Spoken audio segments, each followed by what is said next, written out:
essa é a segunda parte da aula 9 da disciplina então, de Segurança e Sistemas de Computação. Então hoje nós vamos falar continuamos falando sobre o AES. Bom, então agora nós vamos comentar um pouco da estrutura com mais detalhes do AES. Então a cifra ela vai se iniciar por um estado chamado Add Round Key e depois vai ser seguido então por 9 rodadas que incluem todos os 4 estágios, seguidos por uma rodada de 3 estágios. Então notem que existe uma assimetria em relação ao número de estágios por rodada. Somente então o Add Round Key vai utilizar a chave, né? E daí, a um observador, essa cifra externa, essa cifra poderia ser vista como um conjunto de operações alternadas de criptografia Shor, que vão utilizar então o Add Round Key de um bloco, e depois um conjunto de operações do tipo embaralhamento pelos outros estágios, daí uma nova criptografia Shor com uma subchave da rodada e um novo embaralhamento e assim por diante. E cada um dos estágios é facilmente revertido. Bom, então primeiro vamos pensar sobre a chave da rodada. Então essa ideia foi desenvolvida considerando quais ataques eram conhecidos, né? E a ideia é que conhecer uma parte então da chave não permitiria encontrar outras. Esse processo foi desenvolvido para ser irreversível, com o uso de rodadas constantes para quebrar simetria, e há então aqui uma tentativa de uma dispersão dos bits da chave nas subchaves. Essa dispersão, então, ela visa produzir não linearidade para evitar análises. Né? Então, aqui nessa imagem, há a produção, então, aqui em relação às chaves, né, para as palavras que vão ser utilizadas, para as subchaves que vão ser utilizadas em cada uma das rodadas. Bom, inicialmente, então, há um processo de expansão da chave. Então, na entrada, há uma chave de 4 palavras com 16 bytes que vai produzir um array linear de 44 palavras, 176 bytes. Bom, isso prevê então uma chave de rodada de 4 palavras para esse Add Round Key inicial e para cada uma das 10 rodadas que vão ser utilizadas. Essa chave vai ser copiada nas primeiras 4 palavras e o restante vai usar 4 palavras por vez sendo adicionadas. Então, observando os índices aqui de palavras. Então, cada palavra WI aqui, então considerando o array de palavras que vai ser adicionada, ela depende da palavra precedente e a palavra que está 4 posições atrás. Então, notem aqui os índices em relação a isso. Em 3 dos 4 casos, um Shor simples vai ser utilizado, então, também para evitar a possibilidade de análise em relação à chave que produziu a subchave. Bom, então, além disso, para uma palavra que tem uma posição W0 que é múltipla de 4, se utiliza uma outra função ainda, então, para modificar os valores que vão aparecer nessa chave expandida. Então, observem aqui, nessa imagem, né, o algoritmo como um todo, produzindo aqui as suas chaves, e aqui a função G, que vai ser utilizada, então, para produzir, então, que é chamada uma função mais complexa, uma das porções da subchave, então, que vai ser produzida. Bom, então, observando aqui, né, o algoritmo de expansão de forma tabelada, então, nós temos aqui a expansão da chave nas 10 rodadas, nas 10 chaves de rodada, né, como estão colocados aqui, ó, notem que está todo o array colocado aqui. Cada palavra de 4 bytes vai ocupar uma coluna da chave de rodada.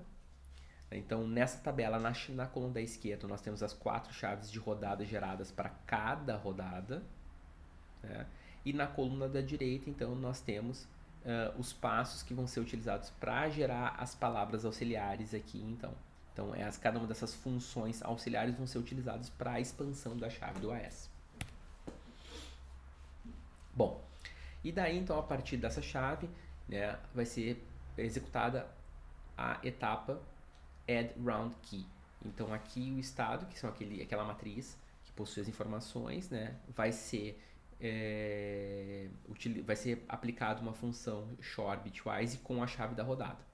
Né? Então esses dois estados, essas duas porções de dados possuem então 128 bits.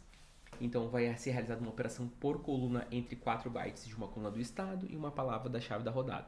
Então, como eu comentei, é uma operação em nível de byte.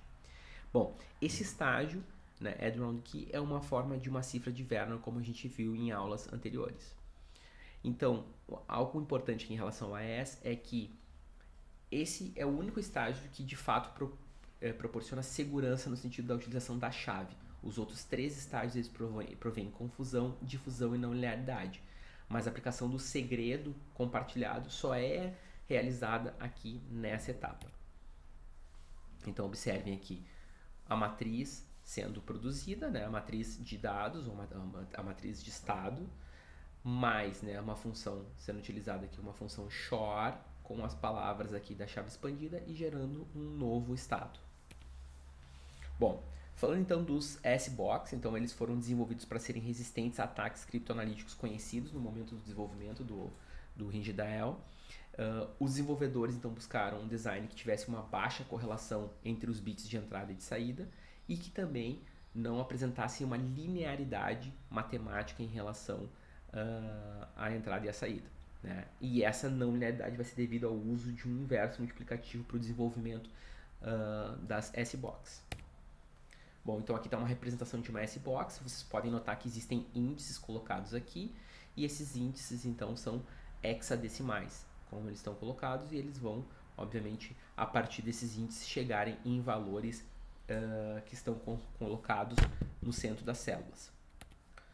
Bom, então essa tabela tem 16 por 16 bytes, então comentei agora a questão do hexadecimal, e vai ter uma permutação dos 256 valores de 8 bits. Os 4 bits da esquerda do byte vão ser usados como valor de linha e os 4 bits da direita vão ser usados como valor de coluna. Então, esse uso significa que eles vão ser índices dessa tabela que foi vista anteriormente. Então, por exemplo, se eu tenho o valor 9,5 hexadecimal, significa que eu vou procurar o valor na linha 5, na linha 9 e na coluna 5. E vou utilizar qual o valor que vai estar sendo colocado, que vai aparecer naquela célula. Então, nesse caso, é o valor 2A, então a gente vai ter que 9,5 vai ser mapeado para 2A. Aqui de forma gráfica é possível ver isso, né? Então, o cálculo sendo produzido em relação aos valores e aqui buscando, observem, ó, a partir de um valor, a divisão em um x e um y, que são as metades dessa caixa em relação a essa caixa de substituição. E também é o mesmo processo numa caixa de substituição inversa que nós vamos falar posteriormente. Então, nesse exemplo aqui, nós temos o valor 9, na coluna 5 chegamos aqui a 2A. Bom, depois nós temos o estágio shift row, e aqui nós temos que o estado e a entrada, a entrada e a saída da cifra são tratados como um array de 4 colunas de 4 bytes, e daí o que nós temos aqui, os primeiros 4 bytes do texto puro foram copiados para a primeira coluna do texto e assim por diante. Então agora, depois disso, a chave da rodada foi aplicada ao estado coluna por coluna. Então aqui o que é feito é um deslocamento em relação a linhas, por isso o nome shift row. Então essas linhas vão deslocar um byte virtual de uma coluna para outra. E utilizando-se de uma distância linear que são múltiplos de 4 bytes. Então para que isso é feito? Para assegurar que esses bytes de uma coluna vão ser espalhados para 4 outras colunas, o que também vai dificultar a análise em relação, por exemplo, à frequência. Então, observe nesse caso, né, nós temos essa matriz de estado aqui de entrada. Então, essa matriz tem esses valores aqui que estão colocados, né? Então, notem que o que importa aqui são os índices que nós temos. Então, observe, a primeira linha vai manter os mesmos índices que vocês estão vendo. Então, 0, 1, 2 e 3. Na segunda linha, nós temos 0, 1, 2, 3 aqui, né? Que é o esperado, o valor inicial, os índices iniciais, e depois nós temos 1, 2, 3 e 0. Então houve um deslocamento em relação a uma posição. Na segunda nós vamos ter 2, 3, 0 e 1. Então um deslocamento de 2 posições. E na última 3, 0, 1 e 2, que é um deslocamento de 3 posições. Bom, posteriormente então nós temos o estágio mix column. Então cada coluna agora vai ser processada separadamente. E daí há uma modificação por coluna que é dependente dos 4 bytes da coluna. Além disso, a utilização de coeficientes na multiplicação matricial, que vão ser 1, 2 ou 3.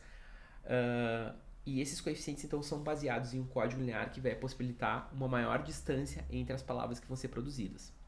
Essa multiplicação normalmente vai envolver um deslocamento e um XOR, então ela é implementada de forma eficiente em hardware. Bom, então aqui observando a operação do mix column, notem aqui ó, a matriz com os coeficientes, há então essa multiplicação por coluna, então obviamente essa nova coluna que vai ser produzida, ela depende tanto dos coeficientes quanto de todos os valores da coluna aqui devido à multiplicação matricial. Então observem aqui, né, numa rodada S eu tenho lá o estado, o subbytes, que vai utilizar então a SBox para então ser produzido, um novo estado, o shift rows, um novo estado, depois o mix column, que utiliza então aquela multiplicação com a matriz de coeficientes, um novo estado, o add round key, que vai utilizar então a chave da rodada, e isso aqui vai ser variável, né, porque depende então da expansão da chave, e finalmente nós temos a matriz final aqui